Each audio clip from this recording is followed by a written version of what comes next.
Morena Koto, welcome to story time. For today, it is Friday. It is a beautiful day here in Wellington, and I hope you guys are having a good day.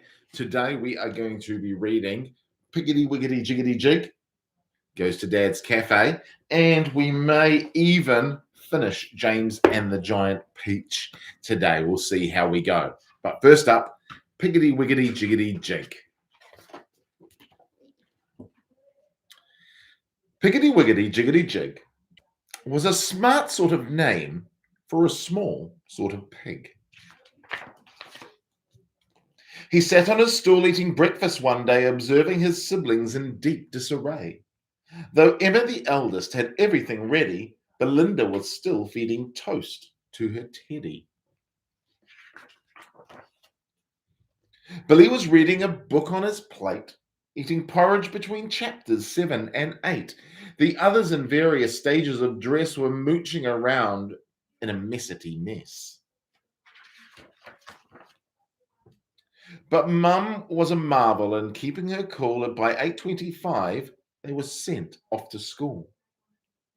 Piggity-Wiggity Jiggity Jay had much more particular plans for that day. For a week he had been sick with a cold in his chest, and Mum had insisted he stay home and rest. He'd been bored and belligerent, stuck in his sheets, but when he perked up, he was promised some treats. He would go into town with his mum for the day and have grown-up lunch at his father's cafe. Piggity-Wiggity gazed all about at the colourful scene in the Ravenous Snout. That's the name of the cafe. There were business suit pigs having earnest discussions of companies crumbling and grave repercussions. Lawyers resplendent in wiggity wigs, and a few politician-y piggity pigs. A waiter strode purposely over their way with a smile on his face and some drinks on a tray. He said, "Madam and sir, a warm welcome to you. Let me show you the way to a table for two." Piggity sat on the edge of his chair. He could hardly believe he was actually there. Then vaguely he heard, through the noise of the venue, the voice of the waiter explaining the menu. Our soup of the day is potato and radish with ginger and garlic. It's really not baddish. The quiche is tomato with dill, just a tease, and it's topped with a delicate Parmesan cheese. The fish is a favorite. It's troutity trout, and our salad is spinach with sproutity sprout. Our selection of dips includes three kinds of pesto with fresh olive bread. They are simply the besto. He passed his expression, a picture of pride. I'll give you a minute or two to decide. Piggity-Wiggity looked at his mum, and just for a moment he wished they'd not come. He'd hate to have thought of it to be picky or rude, but he just didn't recognize most of the food. He often had soup, and he always liked bread, but those weren't the things that the waiter had said. The level of chit-chatting suddenly dropped, and the sound of the cutlery stoppity-stopped. Someone important had come into view, someone that Piggity-Wiggity knew. And that's his dad. Your personal menu, the someone decreed. A lunch that a ravenous piglet might need. He balanced a tray beside Piggity's place and arranged several things with aplomb and such grace. A tall glass of orange with icedy ice, a savoury sample of ricety rice triangle sandwiches standing up straight, and a pineapple porcupine perched on a plate. Forgive the intrusion, said Piggity's dad. I needed to whip up some food for the lad. The business pig smiled and resumed conversation, and the pig politicians made plans for the nation. And Piggity-Wiggity Jiggity Jig, a cool kind of out to lunch cafe-ish pig, relaxed in auspicious surroundings with Mum, and ate all his lunch to the very last crumb. All right, James and the Giant Peach, chapter 30. At the end of yesterday's story, I heard a voice. I heard someone shouting. And let's see who that was. They all raised their heads, listening. Shh, there it is again. But the voice was too far away for them to hear what it was saying. It's a cloud man, Miss Spider cried. I just know it's a cloud man. They're after us again. It came from above, the earthworm said, and automatically everyone looked upward. Everybody except the centipede, who couldn't move. Ouch, they said. Help, mercy. We're going to catch it this time. For what they now saw, swirling and twisting directly over their heads, was an immense black cloud. A terrible, dangerous, thundery-looking thing. It began to rumble and roar even as they were staring at it. And then from high up on top of the cloud, the faraway voice came down to them once again, this time very loud and clear. On with the taps, it shouted. On with the taps, on with the taps. 3 seconds later, the hole underneath of the cloud seemed to split and burst open like a paper bag, and out came water. They saw it coming. It was quite easy to see because it wasn't just raindrops. It wasn't raindrops at all. It was a great solid mass of water. There might have been a lake or a whole ocean dropping out of the sky on top of them. And down it came, down, down, down, crashing first onto the seagulls and then onto the peach itself, while the poor travelers shrieked with fear and groped around frantically for something to catch hold of. The peach stem, the silk strings, anything they could find. And all the time the water came pouring and roaring down upon them, bouncing and smashing, sloshing, slashing, swashing, swirling, surging and whirling and gurgling and gushing, rushing and rushing. And it was like being pinned down underneath the biggest waterfall in the world and not being able to get out. They couldn't speak, they couldn't see, they couldn't breathe. And James Henry Trotter, holding madly onto the silk strings above the peach stem, told himself that this must surely be the end of everything at last. But then, just as suddenly as it had started, the deluge stopped. They were out of it, and it was all over. The wonderful seagulls had flown right through it and come out safely on the other side. Once again, the giant peach was sailing peacefully through the mysterious moonlit sky. I'm drowned, gasped the old green grasshopper, spitting out water by the pint. It's gone right through my skin, the earthworm groaned. I always thought my skin was waterproof, but it isn't now full of rain. Look at me, shouted the centipede excitedly. It's washed me clean. The paint is all gone. I can move again. That's the worst news I've heard for a long time, the earthworm said. The centipede was dancing around the deck and doing somersaults in the air and singing at the top of his voice. Oh, hooray for the storm and the rain. I can move, I don't feel any pain. And now I'm a pest and the biggest and best, the most marvelous pest once again. Oh, do be quiet, the old green grasshopper said. Look at me, cried the centipede. Look at me, I am freed, not a scratch nor a bruise nor a bleed. To his grave this fine gent they all thought they had sent, and I was very near went, oh, I very near went, but they sent quite the wrong centipede. Chapter 31. How fast we're going all of a sudden, the ladybird said. I wonder why. I don't think the seagulls like this place any better than we do, James answered. I imagine that they want to get out of it as soon as they can. They got such a bad fright in that storm we've just been through. Faster and faster flew the seagulls, skimming across the sky at a tremendous pace, with the peach trailing up behind them. Cloud after cloud went by on either side, all of them ghostly white in the moonlight. And several more times during the night, the travelers caught glimpses of cloudmen moving around on the tops of the clouds, working their sinister magic upon the world below. Once they passed a snow machine in operation with the cloudmen turning the handle and a blizzard of snowflakes blowing out of the great funnel above. They saw the huge drums that were used for making thunder and the cloudmen beating them furiously with long hammers. They saw the frost factories and the wind producers and the places where cyclones and tornadoes are manufactured and sent spinning down towards the earth. And once, deep in the hollow of a large billowy cloud, they spotted something that could only have been a cloudman city. There were caves everywhere running into the clouds, and the entrances of the caves, the cloudmen's wives were crouching over little stoves with frying pans in their hands, frying snowballs for their husbands' suppers. And hundreds of cloudmen's children were frisking about all over the place and shrieking with laughter and sliding down the billows of the clouds on toboggans. An hour later, just before dawn, the travelers heard a soft whooshing sound above their heads. and they glanced up and saw an immense grey bat-like creature swooping down towards them out of the sky. It circled around and round the peach, flapping its great wings slowly in the moonlight and staring at the travellers. Then it uttered a series of long, deep, melancholy cries and flew off again into the night. "Oh, I wish the morning would come," Miss Spider said, shivering all over. "It won't be long now," James answered. "Look, it's getting lighter over there already." They all sat in silence, watching the sun as it came up slowly over the rim of the horizon for a new day. Chapter 32. And when full daylight came at last, they all got to their feet and stretched their poor, cramped bodies. And then the centipede, who always seemed to see things first, shouted, "Look, there's land below!" "He's right," they cried, running to the edge of the peach and peering over. "Hooray, hooray! It looks like streets and houses. But how enormous it all is!" A vast city, glistening in the early morning sunshine, lay spread out 3,000 feet below them. At that height, the cars were like tiny little beetles crawling along the streets, and people walking on the pavements looked no larger than tiny grains of salt.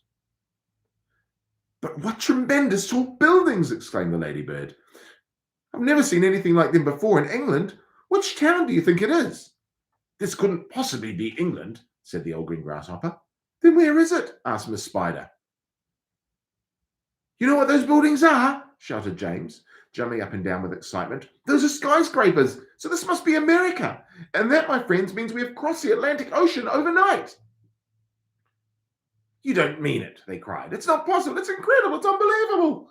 "Oh, I've always dreamed of going to America," cried the centipede. "I had a friend once who—" "Be quiet," said the earthworm. "Who cares about your friend? The thing we've got to think about is how on earth do we get down?" "Ask James," said the ladybird. "I don't think that should be so very difficult," James told them. "All we have to do is cut loose a few seagulls, not too many, mind you, just enough so that the others can't quite keep us in the air. Then down we shall go slowly and gently until we reach the ground. Centipede will bite through the strings for us one at a time." Chapter 33. Far below them in the city of New York, something like pandemonium was breaking out.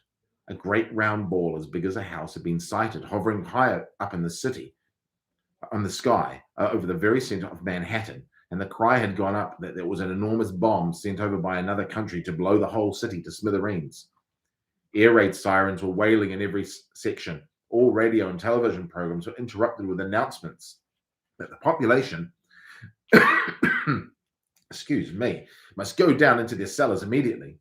1 million people walking in the streets on their way to work looked up into the sky and saw the monster hovering above them and started running by for the nearest subway entrance to take cover.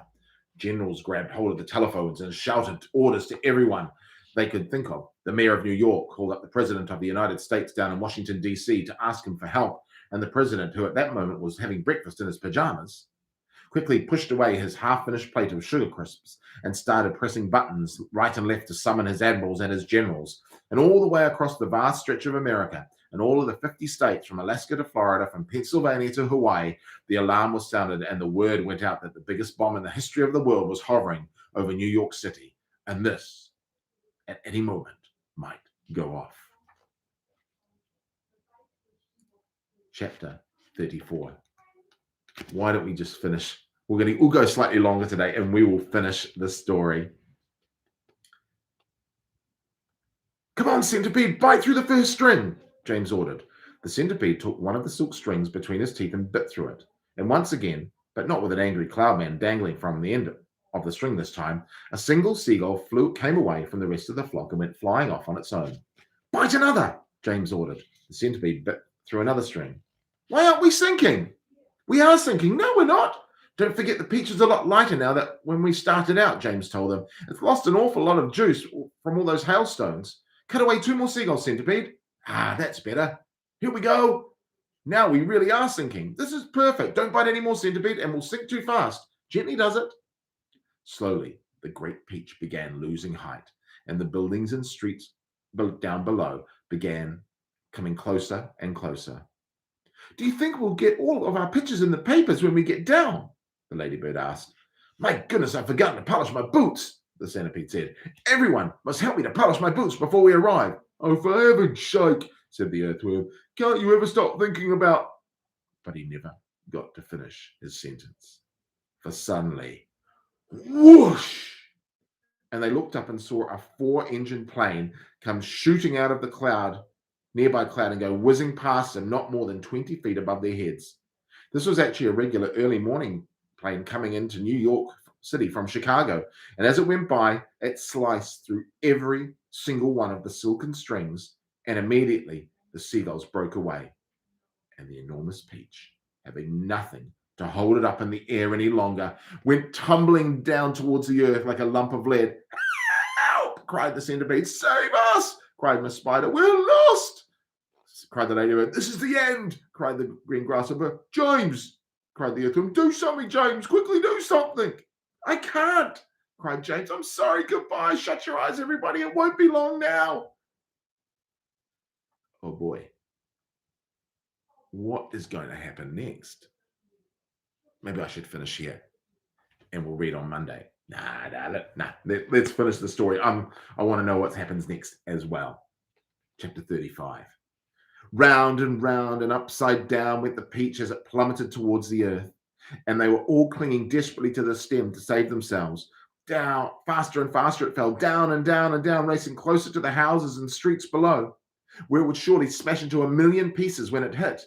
And all the way along Fifth Avenue and Madison Avenue and along all the other streets in the city, people who had not yet reached the underground shelters looked up and saw it coming. And they stopped running and stood there staring in a sort of stupor at what they thought was the biggest bomb in all the world falling out of the sky on their heads. A few women screamed, others knelt down on the sidewalks and began praying aloud. Strong men turned to one another and said things like, I guess this is it, Joe. And goodbye, everybody, goodbye. And for the next 30 seconds, the whole city held its breath, waiting for the end to come. Goodbye, Ladybird, gasped James, clinging to the stem of the falling peach. Goodbye, Centipede. Goodbye, everybody. There were only a few seconds to go now, and it looked as though they were going to fall right in among all of the tallest buildings. James could see the skyscrapers rushing up to meet them at the most awful speed, and most of them had square, flat tops. But the very tallest of them all had a top that tapered off into a long, sharp point, like an enormous silver needle sticking up into the sky. And it was precisely on top of this needle that the peach fell. There was a squelch. The needle went in deep, and suddenly there was the giant peach, caught, spiked upon the very pinnacle of the Empire State Building. At the time that this book was written, the Empire State Building would have been one of the tallest buildings, if not the tallest building in the world. Chapter 37. It was really an amazing sight, and in 2 or 3 minutes, as soon as the people below realized that this now couldn't possibly be a bomb, they came pouring out of the shelters and the subways to gape at the marvel. The streets for half a mile around the building were jammed with men and women, and when the word spread that there were actually living things moving around on top of the great round ball, then everyone went wild with excitement. It's a flying saucer, they shouted. They're from outer space. They must be men from Mars, or maybe they've come from the moon. And the man, who had a pair of binoculars to his eye, said, They look pretty peculiar to me, I'll tell you that. Police cars and fire engines came screaming in from all over the city and pulled up outside the Empire State Building. 200 firemen and 600 policemen swarmed into the building and went up in the elevators as high as they could go. Then they poured out onto the observation roof, which is the place where tourists stand, just at the bottom of the big spike. All the policemen were holding their guns at the ready with their fingers on the triggers, and the firemen were clutching their hatchets. But from where they stood, almost directly underneath the peach, they couldn't actually see the travelers up on top. Ahoy there! Shouted the chief of police. Come out, show yourselves! Suddenly, the great brown head of the centipede appeared over the side of the peach. His black eyes, as large as and round as 2 marbles, glared down at the policemen and the firemen below. Then the monstrous, ugly face broke into a wide grin. The policemen and the firemen all started shouting at once. Look out! They cried. It's a dragon! It's not a dragon, it's a wampus, it's a gorgon, it's a sea serpent, it's a proc, it's a manticore! 3 firemen and 5 policemen fainted and had to be carried away. It's a snooze-wanger! cried the chief of police. It's a wangdoodle, yelled the head of the fire department. The centipede kept on grinning. It seemed to be enjoying this enormously and the commotion that head was causing. Now see here, shouted the chief of police, cupping his hands to his mouth. You listen to me. I want you to tell me exactly where you've come from. We've come from thousands of miles away, the centipede shouted back, grinning more broadly than ever and showing his brown teeth. There you are, called the chief of police. I told you they'd come from Mars. I guess you're right, said the head of the fire department. At this point, the old green grasshopper poked his huge green head over the side of the peach alongside the centipedes. 6 more big, strong men fainted when they saw him. That one's an oink, cried the head of the fire department. I just know it's an oink. Or a cockatrice, yelled the chief of police, standing. Stand back, man. It may jump on us at any moment. What on earth are you talking about? The old green grasshopper said to the centipede. Search me, the centipede answered, but they seem to be an awful stew about something.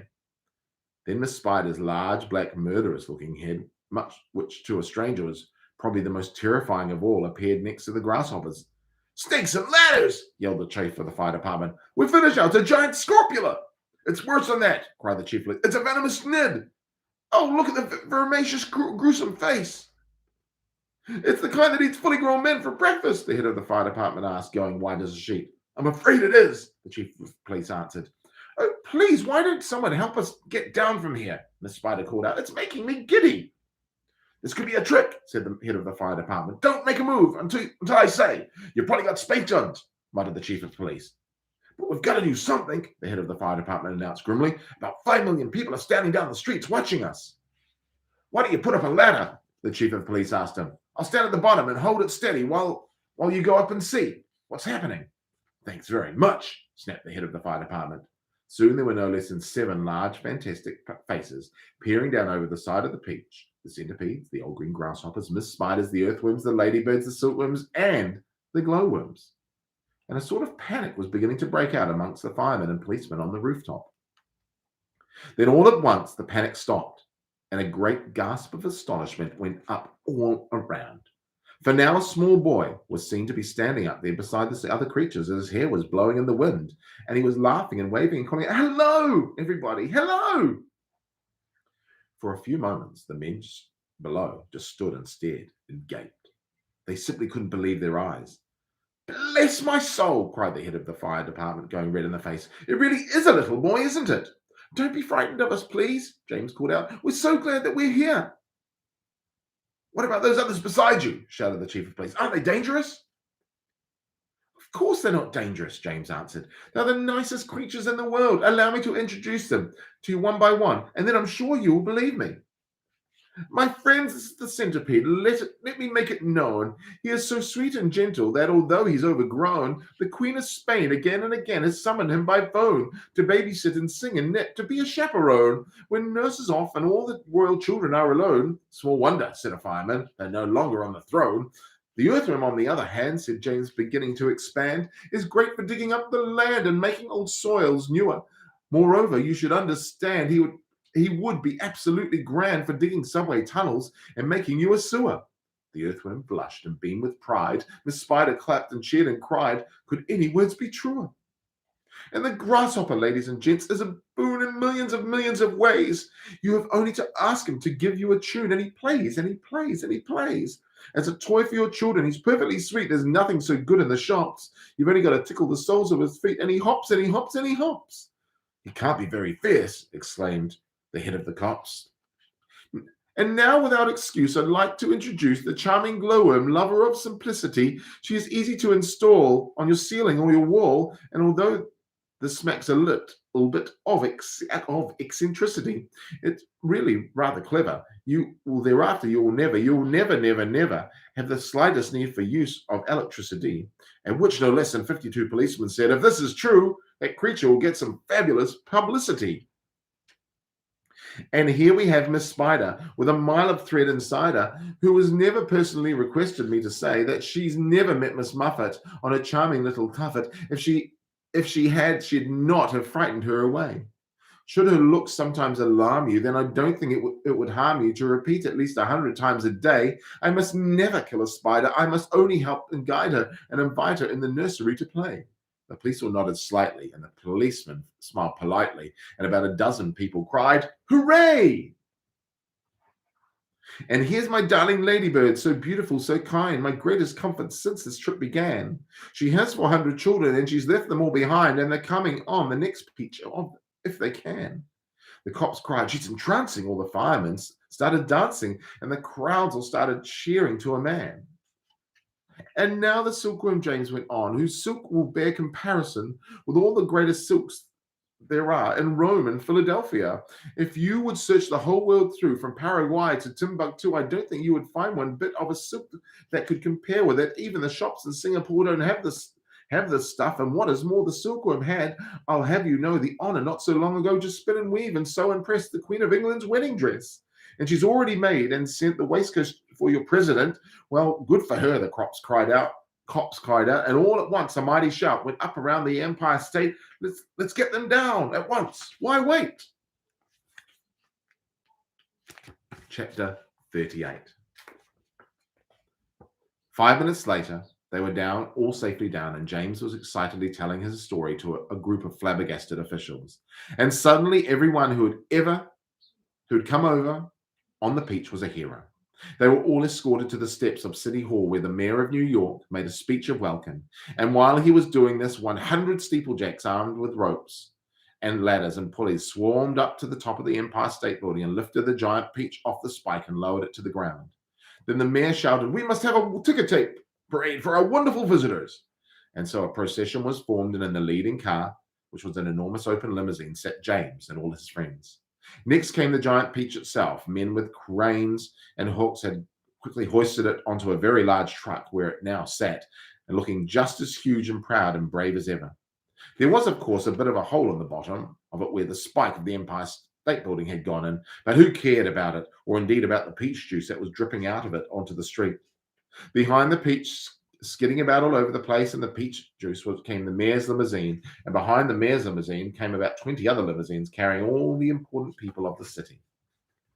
And the crowds went wild with excitement. They lined the streets and leaned out of their windows of the skyscrapers, cheering and yelling and screaming and clapping and throwing out bits of white paper and ticker tape. And James and his friends stood up in their car and waved back at them as they went by. Then a rather curious thing happened. The procession was moving slowly along Fifth Avenue when suddenly a little girl in a red dress ran out from the crowd and shouted, "Oh, James, James, could I please have just a tiny taste of your marvelous peach?" "Help yourself," James shouted back. "Eat all you want. It won't keep forever anyway." No sooner than he'd said that, about 50 other children exploded out of the crowd and came running onto the street. "Can we have some too?" they cried. "Of course you can," James answered. "Everyone can."